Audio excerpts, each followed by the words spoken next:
Just like having relevant and accurate information is necessary to make sound hiring and lending decisions, being engaged in our community is important. DataFax is proud to support the positives and be a sponsor of The Spark. Lipscomb & Pitts Insurance has been serving the Mid-South since 1954. We've always focused on supporting our community and believed in promoting the positives, encouraging engagement, and leading by example. Lipscomb & Pitts is proud to be a presenting sponsor of The Spark. Additional funding for The Spark is provided by Christian Brothers University, Mueller Industries, MyTown Movers, MyTown Roofing, MyTown Miracles, and by Serves. This month on The Spark, our theme is a thread of community advisors. We'll learn more about an organization working to transform South Memphis through the empowerment of local adults, a nonprofit providing civil legal services to those with limited means and those at risk, and a company specializing in commercial real estate services with a heart for helping nonprofits and serving our city. We'll also share a special moment from our Spark Awards 2016. Ever been excited by a new idea? Inspired by watching someone lead by example? When we talk about creating change, we start by sharing the stories of everyday heroes making a difference in their own way so we can learn and do the same. This truth is the power behind this show, which is focused on business and community leaders who are leading by example to give back, fuel change, and create new opportunities for the Mid-South. I'm Jeremy Park, and this is The Spark. They're a nonprofit working to transform South Memphis through the empowerment of local adults. I'm here with the Executive Director of Advance Memphis, Steve Nash, and a program graduate who's also a full-time employee at First Evan, Gerald Scott. Let's start with you, Steve, and give us a little bit of history for Advance Memphis. Sure. Back in May of 1999, I left my job in sales and started Advance from scratch. Being a member of Second Pres, I was asking my pastor, Sandy Wilson at the time, for counsel on just vocational change, and through that process decided to give Advance a go. So we started focusing on neighbors that lived in 38126 zip code, and we were supporting them with knowledge and resources and skills to be economically self-sufficient through the gospel of Jesus Christ. So what that looks like is going out in the neighborhood, going to the corner store, going door to door again and again, meeting my neighbor, introducing myself again and again. And so built relationships and would listen. And out of that listening, found men and women that were looking for a job. And so began to connect them through relationships that I had with the business community in our city. And so then all of a sudden realized we need to sit still and kind of look at what does God's word say about work, and let's look at interviewing and conflict resolution. And so we started Jobs for Life. And Gerald is a graduate of that. That class now is called Work Life. And it's a soft skills job training class.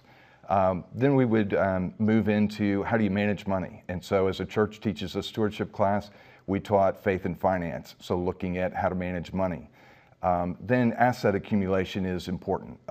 We've got a great divide, and we've got a lot of history as to why it is what it is, but trying to build assets and wealth, so we started individual development accounts. So for every dollar that's saved from earned income, we'll match it 2 to 1 to purchase an asset, a car, house, post-secondary education, or start a small business. So in starting a small business, that takes us into Launch, which is our entrepreneurship class, which we teach twice a year. We've got over 50 graduates that have a small business that are up and supplementing their income. And some of those small businesses are beginning to employ our neighbors. So we're actually creating jobs. And so that's wonderful. As well as we've got 3 of those entrepreneurs that are now tenants. So nice. We are now got a little, our warehouse that we owned that we bought 2 years ago this July. We have 2 tenants in there that are graduates, and then one that's actually in our office Marilyn has a commercial cleaning business. So the other things that we do is education is important. So we work on getting the HiSET, the GED. And so we have been, last year I think we had 15 adults accomplish that, and so we continue to work on that. And give us an idea, kind of paint that picture when you talk about the warehouse, the work. Give us an idea or maybe an example of some of the stuff that you do. Sure. Well, Church Health Center has outsourced all of the curriculum and the books that Dr. Morris has written, and so we're now able to do pick, pack, and ship. Mahaffey Tent Company, when they took down Memphis in May, brought the tents. That allowed us to clean the tents so that they can be rented again. You have a company out of South Carolina, Sorbet Green, and it's an absorbent for oil that FedEx and United Airlines buys. Well, I got introduced to that because they were a customer of New Tech Packaging in Binghamton. Things changed real estate-wise, and now that's allowing Junior today to work, and so it's creating, employment there. Well, let's jump over, Gerald, on your end to talk about your story. As I mentioned, you're a graduate of the program, so talk about your experience going through the program, how you connected with Advanced Memphis to begin with, but just share a little bit of your story. I came through a friend in 2010, and I've been with Advanced Memphis for 7 years, and I've been working full-time for the church for 2 years. I came on drugs, alcoholic, but now 6 years clean through the grace of God, through working through Advanced Memphis, going through Advanced Memphis, and learning all about Jesus. I opened the IDA program with him, and I got me a car, so now I'm saving for a truck now to open up my own little small business now. So Steve, talk about how we can help. I think, you've got the success story right here in person. Sure. As you mentioned, you've got everything from financial literacy, the job force training, entrepreneurship, even helping them to save money, to buy cars, to buy homes, matching funds. I mean, there's a lot going on with Advanced Memphis. How can we help? I think volunteers and relationships, we're very relational. So whether that be you opening up your business network to us to help us connect with employment, whether you get into a relationship with a student who's in class, those are pieces that are really impactful. Also, if you're a business owner and you have stuff that you can outsource to us, to our warehouse, that allows us to create work in the neighborhood, which helps with transportation and gets over that obstacle, as well as it allows us to work on some of our skills to go back out into the marketplace where we may not have been successful, so kind of a sheltered shop. So if we can find more work that we can outsource, into the warehouse, that's very helpful. Well, the last one's always the fun and the easy one is, how do viewers learn more? Where do you direct them for the website, social media? Where do you direct them? Sure. If you'll go to advancedmemphis.org, you'll hit our website. Well, Steve, Gerald, thanks for all you do. Appreciate you coming on the show and sharing. Thank you. Thank you for having us.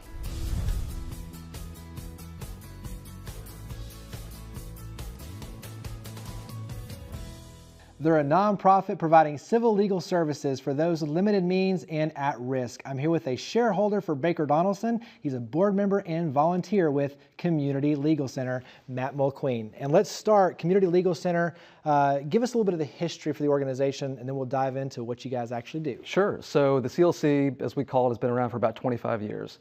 And it serves really a much needed gap in the community for the provision of legal services. There are, as there are around the country, sources for federally funded legal aid here in Memphis.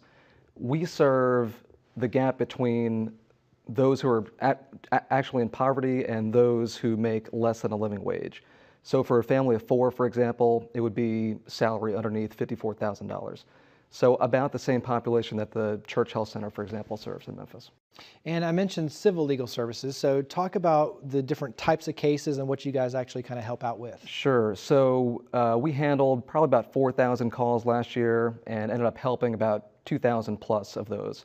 And we help them through a variety of means. So we have a pro se divorce clinic that we hold at the court in Shelby County each day. We have an immigration justice program, and that's about half of what we do. We also have an elder abuse and care program where we might help people with conservatorships or guardianships. And then we also do your typical run-of-the-mill contract commercial disputes.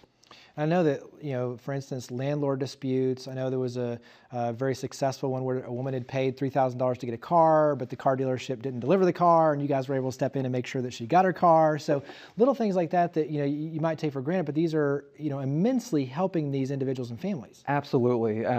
We often cite to a study from 2015 that showed that for every $1 that you spend on legal aid in Tennessee, you get about $11 of economic benefit. Wow. And you can easily see that when you look at that kind of case example. So that was a client who was a nurse, worked in the kitchen in a nursing home, and she needed a car to get to work. So she went to a used car lot on Summer Avenue, bought a car for about $3,000. And they told her, all right, well, we have to make some repairs and then we'll deliver this car to you. And they never did. So she came to the CLC, She wouldn't have been able to afford an attorney otherwise. And we helped her by filing a lawsuit, getting the repairs done, and getting the car delivered, which then allows her to actually go and get to her job and get on with her life. Talk about immigration. I think it's, when you look at the statistics of having an attorney, having someone there to make sure that it's done correctly versus those that don't have access, that ultimately end up having a lot of issues. Talk about the success and why that's so important. Sure. So a lot of the cases that we've taken on at the CLC in the last couple of years are minors. So individuals who have come over here under the age of 18 who are unaccompanied. So they're not with a parent, they're not with a guardian, they're not with an aunt or uncle, they've come over the border by themselves. There's a program called Special Immigrant Juvenile Status that's available through USCIS to give those individuals lawful status here. And it's part of the United States law to do that. The statistics show that those who are represented by counsel, about 70% will end up getting that status and staying here. Those who are unrepresented by counsel, about 20% will get that status. And that's just the difference between having an attorney and not. And these individuals are children, they don't have jobs, they can't afford attorneys. So that's where the CLC staff attorneys and our pro bono staff who are already on call come in and fill a greatly needed gap. And so let's actually talk about, you're a volunteer, so let's talk about kind of that side of it. Sure. Is the attorneys volunteering their time. So talk about how all this comes together. Sure. So when you call the CLC, you'll go through an intake process, and there'll be basically a determination about what your needs are.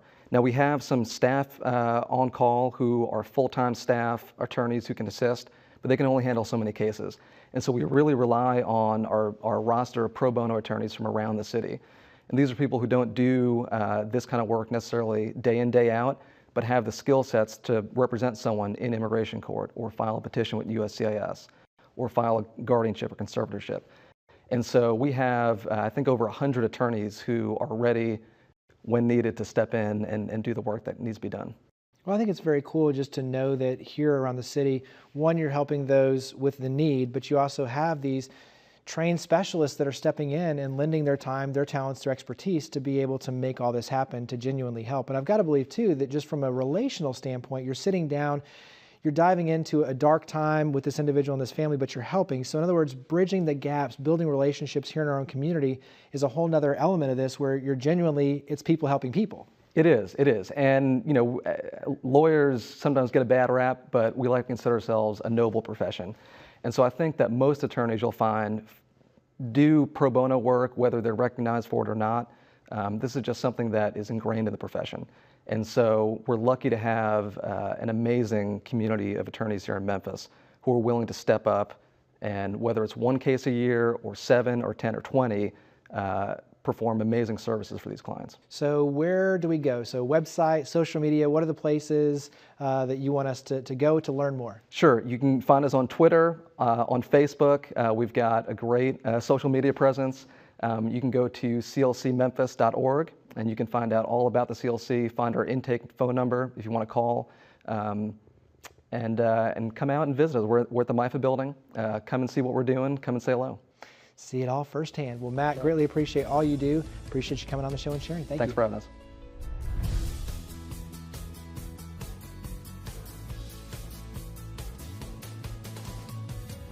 The Spark Awards annually recognize and celebrate individuals and organizations that have made outstanding contributions to the community. This year's recipient of the Individual Youth Award is Matthew Stroud, whose annual bake sale benefits MIFA.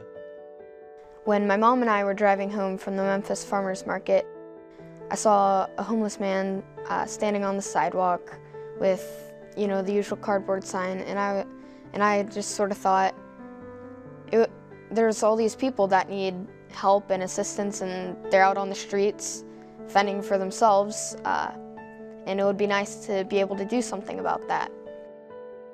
My mom asked me, after I told her that I wanted to do something, she said, well, what? And I said, well, how about a bake sale? So, yeah, that's kind of where it started. So why MIFA? Because I think it's neat to see the partnership between MIFA. Well, we chose MIFA because we have friends that live up the street who work at MIFA, and we know that MIFA is a trustworthy organization. Describe this event, because it's not just a bake sale. I mean, this is an event that you put on, so describe the event. Usually, I think the Saturday before Thanksgiving, so in November, in our front yard, we'll set up some tables and we'll have cookies and chairs, and we have to wake up early to get all set. And then Frost Bakery, the past couple years, we've asked them for donations, and they've happily agreed to donate baked goods to our sale, and so that's been great. And my mom works for Hilton, and the Doubletree branch of Hilton has these Doubletree cookies, and they'll sometimes donate a few of those, a few dozen. And yeah, we just try to reach out and get as much help as possible. And what does it mean to you to think that, okay, starting at age 6, you see someone standing on the road, you say, I want to help them. Then all of a sudden it's, let's start a bake sale. And now you look at, after that point, almost $10,000. What does that mean to you? What does that mean? A lot of people say that along these years, we've lost hope in the world, but I think that there's still, people are still good-hearted, and there's always still hope for the world, always good light left, because all these people come and they know that the money is going to MIFA, and even our neighbors across the street will just come, and sometimes they won't even buy cookies, they'll just drop off a donation for a check to go to MIFA, and that makes me think that there's still a lot of really good people in this world.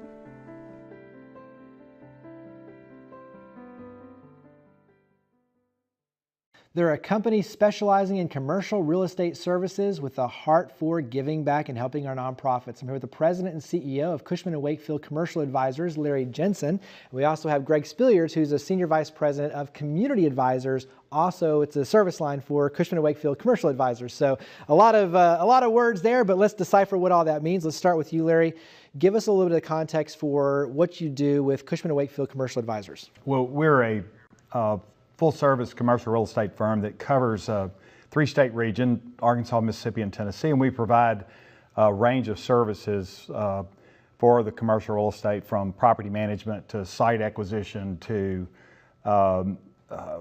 appraisal work. So just generally a commercial real estate firm that's focused in on this geography, but we also have capability through Cushman & Wakefield, which is a global company, to serve clients in 260 markets around the world. FC3 is an important acronym. It's important for your organization. Describe what that means. Well, FC3 is our internal guidance system, if you will. The F is for family. We're really interested in our families being taken care of in our business, healthcare, retirement. So it's a focus internally on how we care about each other. We have 60 plus employees, so I think that's probably 200 and something people, and I want to make sure they're taken care of. They're taking care of their families. The first C is coworkers. We honor and respect each other, so we deal with our conflicts. We try to address those things. We're not perfect at this, but we're certainly committed to it. The second C is clients, first and only. That's why we come to work every day, to serve clients in the community and around the world. And then finally is community. And our guiding principle there is we're givers and not takers. That we've been greatly blessed in this community. We've been successful, and we feel like we have an obligation to give back and to be a part of the community, more than just success in business, but really to make this a place where that people live, work, and play and do well.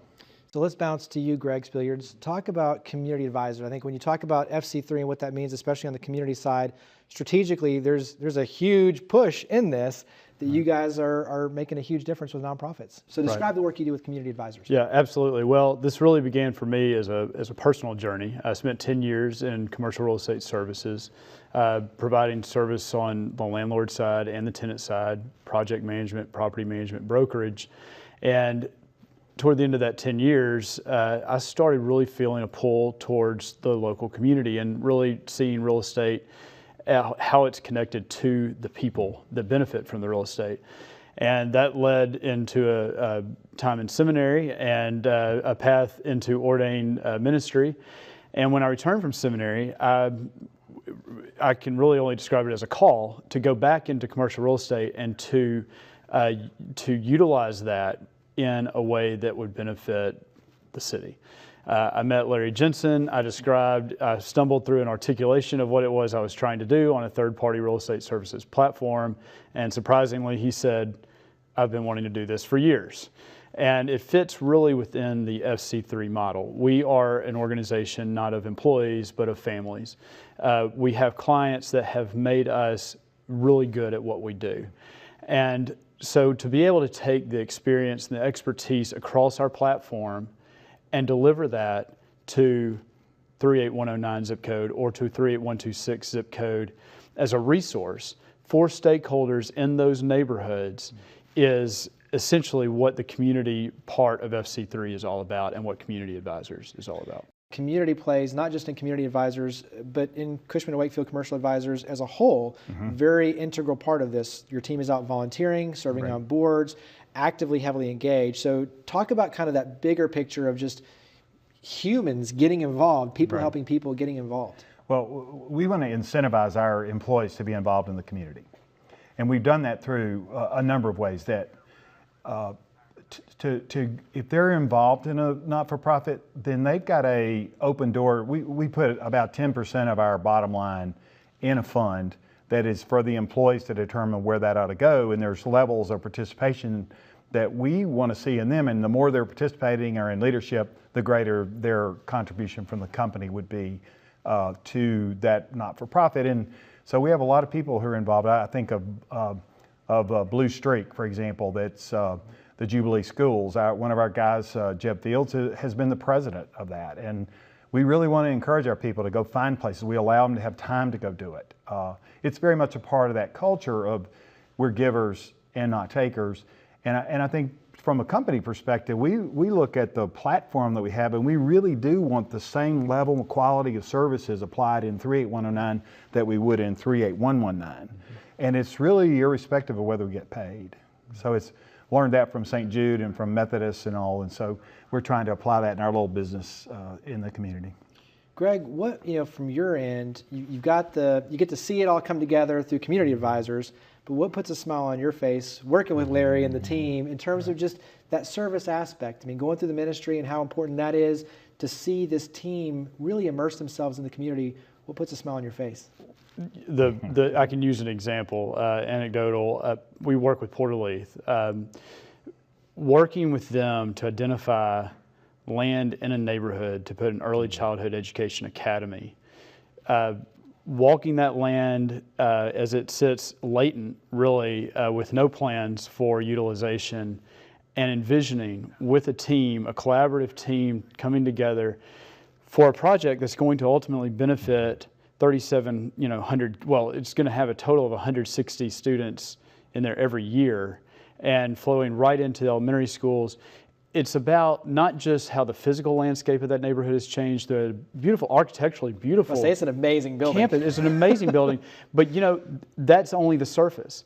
The human architecture, the human landscape that's being impacted and influenced around that. So that is what I point to as this is what it's all about. This is why we're here. This is why we're involved. Well, Larry, tell us how we can learn more about Cushman and Wakefield Commercial Advisors, Community Advisors. Where do you send us? We're commadv.com, and you can learn what you need to know there. And we're of course involved deeply in our community and thankful for the opportunity to share what we've talked about today. And I also want to point out you have 901 Renews on there, That's which correct. is a valuable resource. Tell viewers what 901 Renews is real fast. 901 Renews, we decided we needed to figure out what was going on in Memphis development, and so we've cataloged all of the development in Memphis, and to date, I would say that the number is over $11 billion, almost 300 projects, and we have an interactive map, 901renews.com, that you can go and see that it's broken up into categories by hotel, office, industrial. You can really look at it and slice and dice the regional development, which is pretty impressive, frankly, not from our perspective and what we've done, but in terms of the development that's going on in this community. it's sort of amazing. I'm about to say community-wide. So, well, Greg, Larry, thank you for all you do, for coming on the show and sharing. Thank you. I appreciate it. Thank you. Glad to be here. Thank you.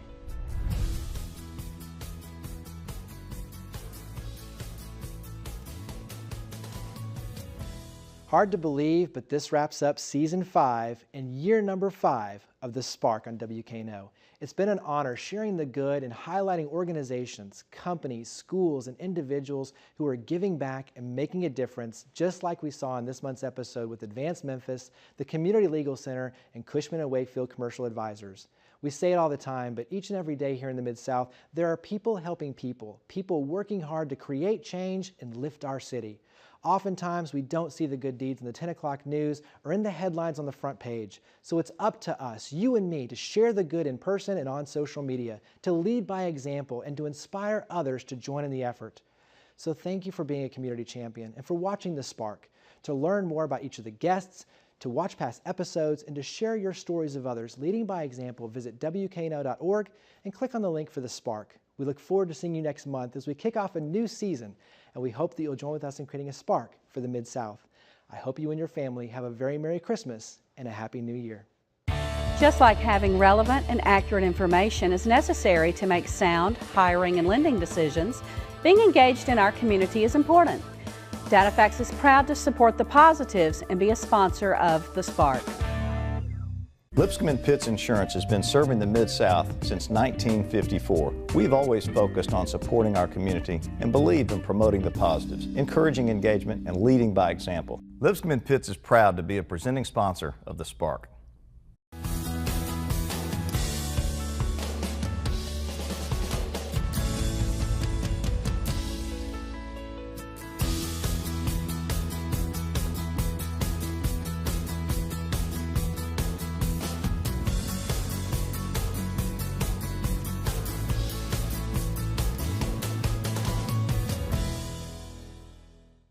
On just vocational change, and through that process decided to give Advance a go. So we started focusing on neighbors that lived in 38126 zip code, and we were supporting them with knowledge and resources and skills to be economically self-sufficient through the gospel of Jesus Christ. So what that looks like is going out in the neighborhood, going to the corner store, going door to door again and again, meeting my neighbor, introducing myself again and again. And so built relationships and would listen. And out of that listening, just like having relevant and accurate information is necessary to make sound hiring and lending decisions, being engaged in our community is important. DataFax is proud to support the positives and be a sponsor of The Spark. Lipscomb & Pitts Insurance has been serving the Mid-South since 1954. We've always focused on supporting our community and believed in promoting the positives, encouraging engagement, and leading by example. Lipscomb & Pitts is proud to be a presenting sponsor of The Spark. Additional funding for The Spark. The Spark. They're a nonprofit working to transform South Memphis through the empowerment of local adults. I'm here with the Executive Director of Advance Memphis, Steve Nash, and a program graduate who's also a full-time employee at First Evan, Gerald Scott. Let's start with you, Steve, and give us a little bit of history for Advance Memphis. Sure. Back in May of 1999, I left my job in sales and started Advance from scratch. Being a member of Second Pres, I was asking my pastor, Sandy Wilson at the time, for counsel. Spark is provided by Christian Brothers University, Mueller Industries, MyTown Movers, MyTown Roofing, MyTown Miracles, and by Serves. This month on The Spark, our theme is a thread of community advisors. We'll learn more about an organization working to transform South Memphis through the empowerment of local adults, a nonprofit providing civil legal services to those with limited means and those at risk, and a company specializing in commercial real estate services with a heart for helping nonprofits and serving our city. We'll also share a special moment from our Spark Awards 2016. Ever been excited by a new idea? Inspired by watching someone lead by example? When we talk about creating change, we start by sharing the stories of everyday heroes making a difference in their own way so we can learn and do the same. This truth is the power behind this show, which is focused on business and community leaders who are leading by example to give back, fuel change, and create new opportunities for the Mid-South. I'm Jeremy Park, and this is